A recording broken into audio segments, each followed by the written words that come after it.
राधे राधे। आज हम कार्तिक मास के छठे अध्याय की कथा को श्रवण करेंगे।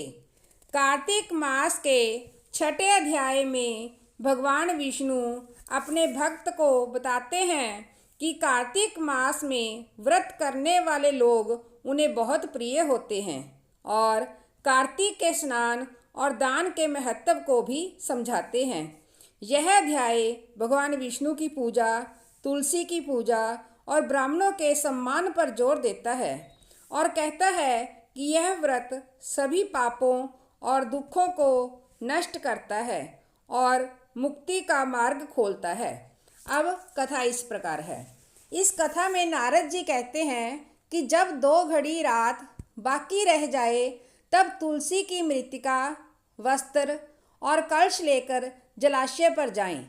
कार्तिक में जहाँ कहीं भी प्रत्येक जलाशय के जल में स्नान करना चाहिए। गर्म जल की अपेक्षा ठंडे जल में स्नान करने से 10 गुना पुण्य होता है। उससे 100 गुना पुण्य बाहरी कुएं के जल में स्नान करने से होता है। उससे अधिक पुण्य बावड़ी में और उससे भी अधिक पुण्य पोखर में स्नान करने से होता है। उससे 10 गुना पुण्य झरनों में और उससे भी अधिक पुण्य कार्तिक में नदी स्नान करने से होता है। उससे भी 10 गुना पुण्य वहाँ होता है जहाँ 2 नदियों का संगम हो, और यदि कहीं 3 नदियों का संगम हो तब तो पुण्य की कोई सीमा ही नहीं रह जाती। स्नान से पहले भगवान का ध्यान करके स्नानार्थ संकल्प करना चाहिए। फिर तीर्थ में उपस्थित देवताओं को क्रमशः अर्घ, आचमन आदि देना चाहिए। अर्घ देते समय इस मंत्र को बोलना चाहिए। हे कमलनाथ, आपको नमस्कार है। हे जलशाही भगवान, आपको नमस्कार है। हे ऋषिकेश, आपको नमस्कार है। मेरे दिए अर्घ को आप ग्रहण करें। वैकुंठ, प्रयाग, बद्रिकाश्रम में जहाँ कहीं भगवान विष्णु गए वहाँ उन्होंने 3 प्रकार से अपने पाँव को रखा था। वहाँ पर ऋषि वेद यज्ञों सहित सभी देवता मेरी रक्षा करते रहें। हे जनार्दन, हे दामोदर, हे देवेश, आपको प्रसन्न करने हेतु मैं कार्तिक मास में विधि विधान से ब्रह्म मुहूर्त में स्नान कर रहा हूँ। आपकी कृपा से मेरे सभी पापों का नाश हो। हे प्रभो, कार्तिक मास में व्रत और विधि पूर्वक स्नान करने वाला मैं अर्घ देता हूँ। आप राधिका सहित इसे ग्रहण करें। हे कृष्ण, हे बलशाली राक्षसों का संहार करने वाले भगवान, हे पापों का नाश करने वाले, कार्तिक मास में प्रतिदिन दिए हुए मेरे इस अर्घ द्वारा कार्तिक स्नान का व्रत करने वाला फल मुझे प्राप्त हो। इसके पश्चात विष्णु, शिव और सूर्य का ध्यान कर जल में प्रवेश कर नाभि के बराबर जल में खड़े होकर विधि पूर्वक स्नान करना चाहिए। गृहस्थी को तिल और आंवले का चूर्ण लगाकर तथा विधवा स्त्री व यति को तुलसी की जड़ की मिट्टी लगाकर स्नान करना चाहिए। सप्तमी, अमावस्या, नवमी, त्रयोदशी, द्वितीया, दशमी आदि तिथियों को आंवला तथा तिल से स्नान करना वर्जित है। स्नान करते हुए इस मंत्र का उच्चारण करना चाहिए।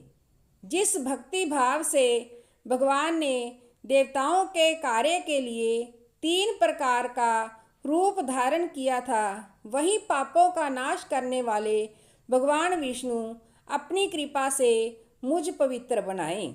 जो मनुष्य भगवान विष्णु की आज्ञा से कार्तिक व्रत करता है उसकी इंद्र आदि सभी देवता रक्षा करते हैं, इसलिए वह मुझको पवित्र करें।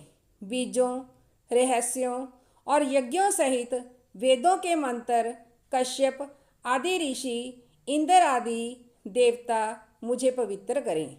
अदिति आदि सभी नारियां, यज्ञ, सिद्ध, सर्प तथा समस्त औषधियां व तीनों लोकों के पहाड़ मुझे पवित्र करें।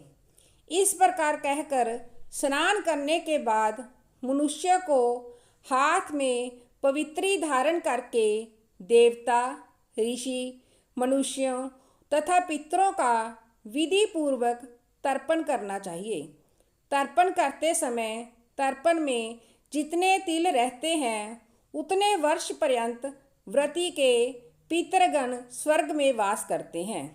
उसके बाद व्रती को जल से निकलकर शुद्ध वस्त्र धारण करने चाहिए। सभी तीर्थों के सारे कार्यों से निवृत्त होकर पुनः भगवान विष्णु का पूजन करना चाहिए। सभी तीर्थों के सारे देवताओं का स्मरण करके भक्ति पूर्वक सावधान होकर चंदन, फूल और फलों के साथ भगवान विष्णु को फिर से अर्घ देना चाहिए। अर्घ के मंत्र इस प्रकार हैं। मैंने पवित्र कार्तिक मास में स्नान किया है। हे विष्णु, राधा के साथ आप मेरे दिए इस अर्घ को ग्रहण करें। तत्पश्चात चंदन, फूल और तांबूल आदि से वेद पाठी ब्राह्मणों का श्रद्धापूर्वक पूजन करें और बारंबार नमस्कार करें। ब्राह्मणों के दाएं पांव में तीर्थों का वास होता है।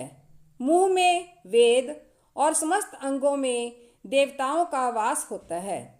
अपने कल्याण की इच्छा रखने वाले मनुष्य को इनका न तो अपमान करना चाहिए और न ही इनका विरोध करना चाहिए। फिर एकाग्रचित्त होकर भगवान विष्णु की प्रिय तुलसी जी की पूजा करनी चाहिए। उनकी परिक्रमा करके उनको प्रणाम करना चाहिए। हे देवी, हे तुलसी, देवताओं ने ही प्राचीन काल से तुम्हारा निर्माण किया है और ऋषियों ने तुम्हारी पूजा की है। हे विष्णु प्रिया तुलसी, आपको नमस्कार है। आप मेरे समस्त पापों को नष्ट करो।